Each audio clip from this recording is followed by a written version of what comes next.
सब अब कारोबारी हो गए बड़े भाई, बड़े बड़े। कबूल भाई ये बात मान लीजिए, पहले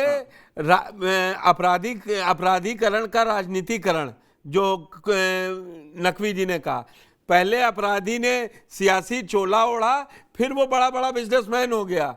अब वो अपराध करने की जरूरत नहीं रह गई ना, अब आर्थिक अपराध होते हैं। लेकिन जिस तरह से क्यों छोड़ा गया ये बड़ा सवाल है। लेकिन सबसे बड़ी चीज मालूम क्या है? बड़ी चीज ये है कि अब हाल के चुनाव में, जो है लोकसभा का चुनाव रहा हो या 2022 के विधानसभा चुनाव, इन चुनाव में बीजेपी को जिस तरह से इलाहाबाद के इलाके में लगातार, जो है कौशाम्बी का इलाका हो जहां पूरी तरह से बीजेपी का सफाया हो गया था, 2022 के चुनाव में खाता नहीं खोल पाई थी। लोकसभा चुनाव में फूलपुर सीट बहुत मामूली वोटों से जीती है, 4,500। इलाहाबाद सीट हार गई है, इलाहाबाद हार गई है, प्रतापगढ़ हार गई है, कौशाम्बी हार गई है। तो निश्चित तौर पे भदोही भी बहुत संघर्ष से भदोही जीती है, उधर जौनपुर का इलाका सफाया है। तो मुझे लगता है ये बीजेपी के लिए एक चिंता का सबब था। वहां पे मुझे लगता है कि जिस तरह से अभी मगर हाल के कबूल दिनों जी, में बीजेपी जी। एक छोटा सा सवाल मेरा ले लीजिए, है राज, जी अगर ये इतने बड़े नेता हैं तो फिर बड़े बड़े जो पोस्टर उस समय लगते हैं चुनावी रैलियों के समय कि मैंने लाभार्थी इतने दे दिए, विकास के इतने 1,000 करोड़ चला दिए, तो बेकार है फिर। जब इलाके में उदय भान करवरिया जैसे ही लोग जिता के आपको भेज देंगे तो फिर ये दावे। और दूसरा सवाल भी मेरा लीजिए, फिर ये आरोप सिर्फ अखिलेश यादव पर क्यों कि लॉ एंड ऑर्डर, ये लॉ एंड ऑर्डर नहीं बिगाड़ता है, ये क्या निश्चित तौर मैसेजिंग पे है? देखिए पुष्कर भाई, इसमें तो कोई वो नहीं है कि देखिए बात अलग है कि सरकारें जो लाभार्थी योजना वो राजनीतिक हिस्सा है प्रचार प्रसार करना। लेकिन ये बात में कोई भी दुविधा नहीं है कि जो बाहुबल है उनका अपना वर्चस्व जो है अपने इलाके में होता है, और वो अपनी सीट तो जीतते ही हैं, आसपास की कुछ सीटों को भी प्रभावित करते हैं। वो चाहे उनकी दबंगई हो या रॉबिनहुड की छवि हो, कई ऐसी चीजें हैं जो उनकी राजनीतिक रूप से उसको प्रभावित करते हैं, या उनके सजाती वोटों पे अपनी पकड़ हो, उसकी वजह से वो राजनीतिक रूप से उसको प्रभावित करते हैं। वो तमाम चीजें हों, चाहे रघुराज प्रताप सिंह हो या फिर जिन कपिल मुनि करवरिया हो या फिर अतीक अहमद अतीक अपने दौर अहमद में। को ही इतना बड़ा तो अपराधी क्यों बता दिया गया था? देखिए, आप अगर अतीक अहमद अपराधी बनाया गया तो हर चीज का एक नैरेटिव होता है। ऐसा नहीं कपिल मुनि करवरिया बंधु को भी बनाया गया, अगर ना बनाया गया होता तो सारे भाई 2013 में, वो होती है 14 में, भारतीय जनता पार्टी की केंद्र में सरकार बनते ही, और कपिल मुनि करवरिया को बीजेपी से टिकट मांगते हैं 2009 में, और 2009 में वो टिकट मांग रहे थे और टिकट उनको नहीं मिलता है फूलपुर से। मैं आपको बताऊं कि वो हाँ बीजेपी से पहले टिकट मांग रहे थे, जब बीजेपी से उनको नहीं मिलता है तब वो बसपा से चुनाव लड़ते हैं, और उस समय वो भाजपा छोड़ के बसपा में आते हैं। और और जीत उस वक्त जाते उत्तर हैं। प्रदेश की सत्ता में बसपा में थी।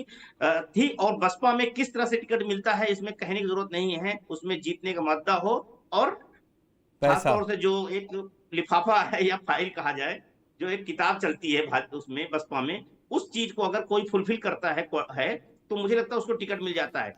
इसीलिए कपिल मुनि करवरिया को बसपा ने टिकट दिया, और बसपा के सिंबल पे, क्योंकि वहां पे फूलपुर में ब्राह्मण वोटर अच्छे खासे हैं और दलित वोटर कम्बिनेशन, और उनकी अपनी दमंगई के दम पे कपिल मुनि करवरिया जो है सांसद बनने में कामयाब हो जाते हैं। लेकिन आप देखिए कि उदय भान वो भाजपा में ही बने रहते हैं, उनकी पत्नी बीजेपी में ही बनी रहती हैं। उदय भान जो है बीजेपी नहीं छोड़ते हैं, भले केवल कपिल मुनि करवरिया ही बीजेपी छोड़ते हैं और बसपा में आते हैं। तो है, तो वहां बनते हैं, लेकिन उसका असर ये होता है कि जो कौशाम्बी सीट है, खासतौर से फूलपुर सीट है, वहां जीतने में बीएसपी कामयाब रहती है। तो मुझे लगता है कि देखिए उस और जो जिस दशक कपिल मुनि करवरिया जब बनते हैं उस समय उत्तर प्रदेश में तमाम बाहुबली अपने अपने इलाके से जीतने में सफल रहते हैं। उस वक्त उत्तर प्रदेश की सियासत में अगर बात करें तो बाहुबलियों का अपना एक इलाके में सबका अपना वर्चस्व था, और उनको ठीक। चुनौती देने वाला कोई नहीं था। और मुझे लगता है कि अब जहां जब केशव प्रसाद मौर्य जीतते हैं और उसके बाद जो हालात बदलते हैं, वहीं से सारी प्रदेश बदलती है। बस मैं अब आता हूं, अब मैं सुनील शुक्ला जी के पास आता हूं। दरअसल एक, जब से सुबह से रिहाई की खबर आई है और उसके कुछ ही घंटों में चलने लगा सोशल मीडिया से लेके हर जगह कि ये तो अब केशव प्रसाद मौर्य के लिए मुसीबत खड़ी होगी। जो ये केशव प्रसाद मौर्य हैं, अब उनके टक्कर में जो नहीं जिता पा रहे थे कौशाम्बी, नहीं कौशाम्बी खुद भी सीट नहीं जीत पा रहे थे, अब आ गए हैं करवरिया ब्रदर्स के सबसे मजबूत स्तंभ उदयभान करवरिया बाहर आ गए। चुनाव तो वो नहीं लड़ पाएंगे, लेकिन उन्होंने इशारों इशारों में ये कह दिया कि उनका बेटा सक्षम अब राजनीति करेगा। तो आप जी मतलब केशव मौर्य के लिए चुनौती कैसे उदयभान करवरिया हो जाएंगे? वो कह रहे हैं कि जो इतना वो इस समय सरकार में जो चल रहा है, मैं खुला तो क्या जैसे जिस तरीके के चिट्ठी और वो राजनीति में भाजपा को मजबूत नहीं कर पाए, आप ऐसे समझ लीजिए। वो तो पहले भी उदयभान करवरिया चिट्ठी लिख चुके हैं भारतीय जनता पार्टी को, जब इनकी सजा नहीं हुई थी उन्होंने भारतीय जनता पार्टी के नेतृत्व को चिट्ठी लिखी थी। भारतीय जनता पार्टी ने कौन सी कार्रवाई कर लिया? और आप याद कीजिए जिसकी बात अभी कुबुल साहब कर रहे हैं कि जब कपिल मुनि करवरिया भारतीय जनता पार्टी बहुजन समाज पार्टी के उम्मीदवार हुए थे फूलपुर में, तो उदयभान करवरिया किसके लिए वोट मांग रहे थे? किस बीजेपी उम्मीदवार के लिए वोट मांग रहे थे? वो ये एक अब दूसरी चीज आप कर रहे हैं ब्राह्मणों के नेता। अरे जब केसरीनाथ त्रिपाठी के लड़के को ब्राह्मणों ने वोट नहीं दिया तो आप कहने छोड़ दे देंगे? केसरीनाथ इस इलाके में अच्छा, आप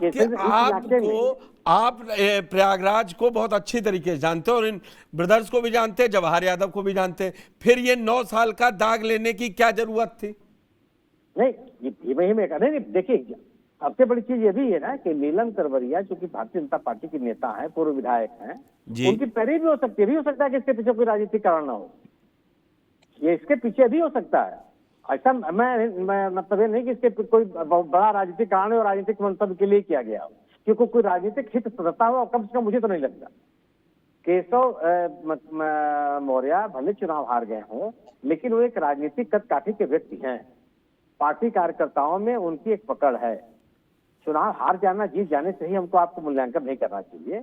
दूसरी चीज ये है कि उसी कौशाम्बी जिले में कोई राजनीतिक सफलता नहीं मिली विधानसभा में और लोकसभा में इस परिवार को कभी भी। इतिहास है इस बात का। इनको राजनीतिक सफलता मिली आकर के प्रयागराज की जमुना पार से, उसके बाद ही आप चुनाव हारे, इनकी पत्नी भी चुनाव हारी। इस बार भी मेजा में संदीप से हार गई। मैं कह रहा हूं ना कि केवल एक नैरेटिव बनाने की बात है। ऐसा मैं ऐसा नहीं मानता कि केशव के लिए चुनौती बन जाए। अच्छा, भारतीय जनता पार्टी आपको प्रमोट क्यों करेगी? आज भारतीय जनता पार्टी पिछड़ों की राजनीति कर रही है लगभग हर राज्य में, चाहे उत्तर प्रदेश हो, चाहे बिहार हो, चाहे मध्य प्रदेश हो, कोई ऐसा राज्य नहीं है जहां पे पिछड़ों की राजनीति न कर रही हो। किस ब्राह्मण नेता को प्रमोट किया बीजेपी ने और क्यों करेगी वो? पंडित जी लोग तो ऐसे ही टूट के वोट दे रहे हैं बीजेपी को, कहां जा रहे हैं वो? क्योंकि किसी की जरूरत है। आ रहा हूं पास। मेरा अपना मानना यह है कि आप देखिए भारतीय जनता पार्टी ने गुजरात में भी आप याद कीजिए कि सामूहिक बलात्कार के अपराधियों को छोड़ा था जो सजा याफ्ता थे। क्या हुआ? और अभी अगर मेरा अपना मानना है कि अदालत में जब विजया यादव जाएंगी, जो भी परिणाम हो, मान के चलिए कि अगर ये अदालती आदेश इसके विपरीत जाता है, तब बीजेपी को क्या कितना नुकसान होगा? 27 के विधानसभा चुनाव में क्या मुंह दिखाने लायक रहेंगे ये? वही है ना कि मैं चर्चा ही इसीलिए उदयभान करवरिया पर, इसीलिए सियासत ही तो है ये।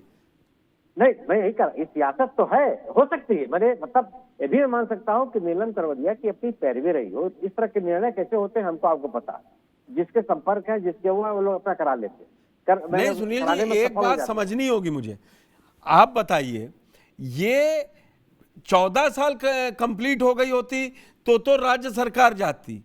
इसमें तो राज्यपाल ने अपने शक्तियों का इस्तेमाल करते हुए वो चली गई। किसी भी का कार्यकाल खत्म हो रहा, राज्यपाल का कार्यकाल खत्म हो रहा है। नहीं तो वो मैंने कबूल ही पूछा था, राज्यपाल इतिहास रचने की बात हो रही थी और इतिहास दूसरा रच गई। और वही मैं कह रहा हूँ कि राज्यपाल, अरे आप उनके ऊपर तो कई तरह के आरोप लगे। आप मान लीजिए उनका कार्यकाल खत्म होने जा रहा था, कार्यकाल खत्म होने के पहले उन्होंने एक निर्णय ले लिया। अब ये तो मामला जाएगा न्यायालय में, न्यायालय तय करेगा कितना न्याय संगत है, कितना न्याय संगत नहीं है। सवाल अब बाहर तो वो आ गए ना, अभी तो वो बाहर आ गए, अब वो उस पर बहस होगी कब जाएगा। पुष्कर जी गुजरात में 10-12 लोग बाहर आए थे, आजीवन कारावास से सजा सुप्रीम कोर्ट ने बड़ा लताड़ा था, मुझे उसमें कोई क्या हुआ? ऐसा नहीं, आप देखिए जितने मामले हुए हैं, आप इन्होंने ही सुप्रीम कोर्ट ने राम रही वाले मसले में क्या हुआ कि अधिकतम दिन तय कर दिया, किसी दिन का पेरोल नहीं देंगे। तमाम चीजें होती हैं। अब आगे क्या होगा कैसे होगा हम आप नहीं कह सकते, अदालती मामला है ये। मेरा अपना मानना यह है कि इस रिहाई से भारतीय जनता पार्टी को कोई राजनीतिक लाभ मिलने जा रहा है, मैं इससे सहमत नहीं हूँ। इससे सहमत नहीं मौर्य को कोई चुनौती मिलने जा रही है, मैं इससे सहमत नहीं। ठीक है, सुनील जी की बड़ी लाइन फिरोजी क्लियर है, बोले ये एक तो कोर्ट में टिकेगा कि नहीं टिकेगा वो चलिए अदालती बात है, लेकिन उन्होंने कई एग्जाम्पल दिए जहां पे कोर्ट ने न्याय दिया है। लेकिन सुनील जी का यह भी मानना है कि इससे बीजेपी को बहुत फायदा नहीं नुकसान है। आपकी नजर में जो 29 तारीख से बजट सत्र शुरू होने जा रहा, अपनों की चिट्ठी, सहयोगियों की आंखें, उस बीच में ये तो मतलब बिल्कुल सोने सुहागा टाइप का विपक्ष को मौका नहीं मिला है। बिल्कुल आप जो कह रहे हैं वो सही है कि विपक्ष के लिए एक अवसर मिला है, और अगर ये विपक्ष के लिए सोने में सुहागा है तो भाजपा के लिए कोढ़ में खाज। निश्चित रूप से। रही बात, अभी शुक्ला जी कह रहे थे कि इससे क्या फर्क पड़ता है केशव मौर्य के बारे में। तो एक बात मैं, शुक्ला जी संभवतः इलाहाबाद से ही है, मैं ज्यादा परिचित नहीं हूँ, लेकिन अगर इलाहाबाद की राजनीति पे वो निकट से देख रहे होंगे तो काफी अरसा पहले केपी ट्रस्ट के ग्राउंड पर एक बड़ा कार्यक्रम हुआ था जिसमें एक मिशनरी आया था और जिस पर विश्व हिंदू परिषद ने बड़ा विरोध दर्ज कराया था। और वही बिंदु है जहां से केशव प्रसाद मौर्य का कद बढ़ता है। लाठियां भी चली थी और मुझे ध्यान आ रहा है कि उसमें 2 व्यक्ति विधायक थे, एक केशव प्रसाद और 2012 के आसपास का, मेरे समझ में 13 का मसला है। जी मैं तिथियों पर बहुत नहीं कर सकता, लेकिन घटनाक्रम मुझे याद। हाँ, और 2013 का है। हिंदुत्व के वो एक पोस्टर बॉय बनते हैं, करवरिया परिवार पहले से था और वहीं से वो पोस्टर बॉय बनते हैं। और अभी पिछली बहस में संभवतः इलाहाबाद से ही एक पत्रकार थे जिन्होंने ये बात कही थी कि सिंगल साहब ने इनको बढ़ावा दिया। बढ़ावा नहीं दिया, वो वहां से जब हिंदुत्व के पोस्टर बॉय हुए तो उन्होंने देश भर में 2 लोगों का नाम सांसद के टिकट के लिए रिकमेंड किया था। मेरे संज्ञान में जितना है, जितना मैं संघ और विश्व हिंदू परिषद के लोगों के निकट हूं, उसमें एक केशव प्रसाद मौर्य थे। और स्वाभाविक है कि केशव प्रसाद मौर्य फूलपुर से टिकट करवरिया परिवार को काटकर ही मिलता है 14 में। तो केशव प्रसाद मौर्य का असर खत्म होगा या नहीं, इस पर मैं बहस में नहीं जाता, लेकिन केशव प्रसाद मौर्य इस समय भाजपा में इस घटना के बाद असहज स्थिति में निश्चित रूप से आते। अब रही बात प्रभाव क्षेत्र की, तो हमारे क्षेत्र में कहा जाता है कि पानी का पैसा तो सिर्फ 3 व्यवसायों में, छोटे स्तर पर दूध में, उससे थोड़ा और बड़े स्तर पर दारू में